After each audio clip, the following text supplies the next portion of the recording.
Hey, thank you for joining us. Today I'm going to talk about trauma-related insomnia. But before I do that, I'd really encourage you to like, follow, or subscribe to our newsletter. When people describe trauma-related insomnia, the description is usually very, very precise. The people are tired, they have their body still, and yet sleep does not arrive. And if it arrives, it's only light sleep, and if it does arrive and it's light, it leaves quickly. Mornings begin without restoration because they've had no restorative sleep. This pattern follows a nervous system logic, believe it or not. After a trauma or a traumatic event, the nervous system recalibrates around unpredictability, and it learns that conditions can shift without warning.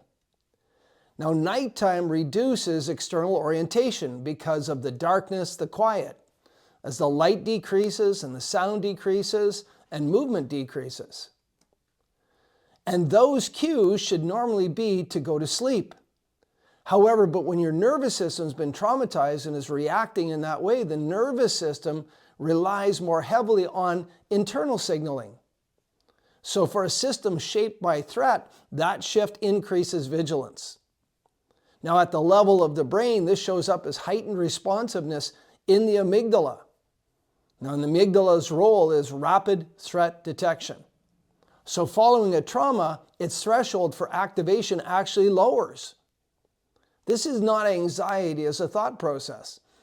It's a detection bias that's encoded in your neural circuitry because of the unresolved affective traumatic memory.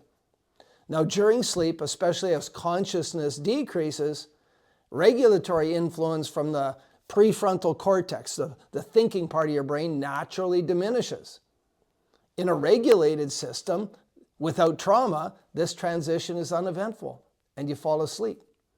In a sensitized system, it removes important stabilizing influence. And the balance shifts towards monitoring. And it's the amygdala doing the monitoring. Now, neurochemistry supports this state.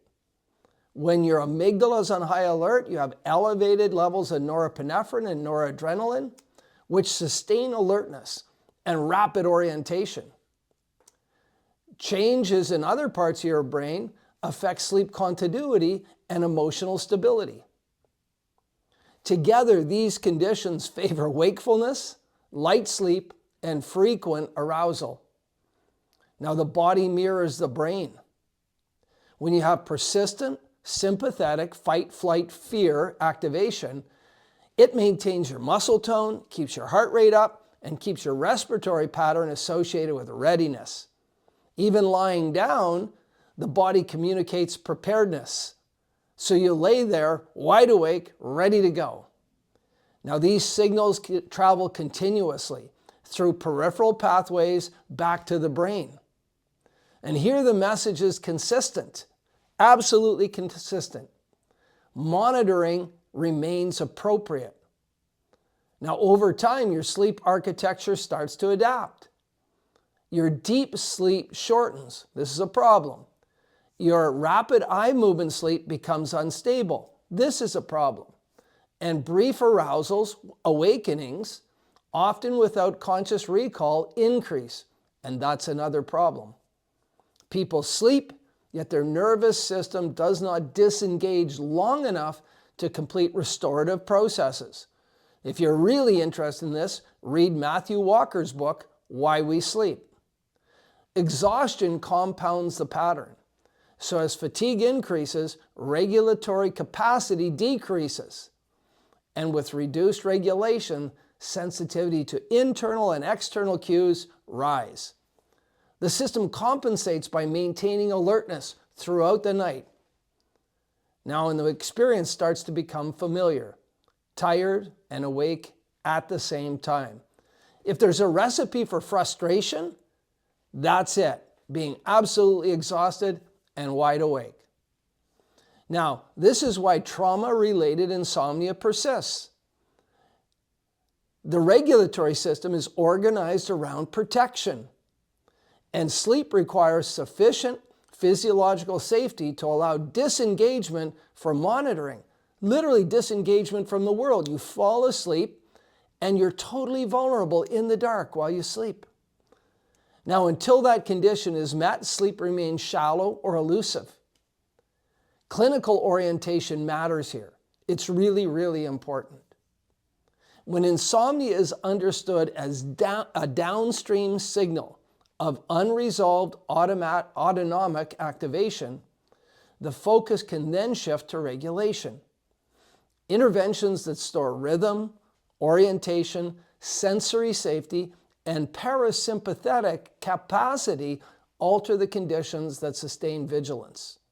We want to shift from our sympathetic to our parasympathetic nervous system. And as we do that, regulation improves. We can fall asleep and sleep deepens. The change is usually gradual and consistent. However, with the proper trauma intervention, it can be really rapid.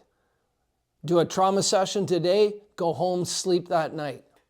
Literally fall asleep, have fewer, potentially no awakenings, and wake up the next morning having had restorative sleep. That is what's possible. And it's possible because when you heal an affective memory, the flight, fight, freeze mechanism stands down because it can. A nervous system trained for vigilance reorganizes when neurological engagement is correct. Neurological engagement that's correct is healing the trauma. And when you do that, sleep follows regulation. If this resonated with you, if this made sense to you, click the link, contact us, get involved, or go to our newsletter on LinkedIn and join the group.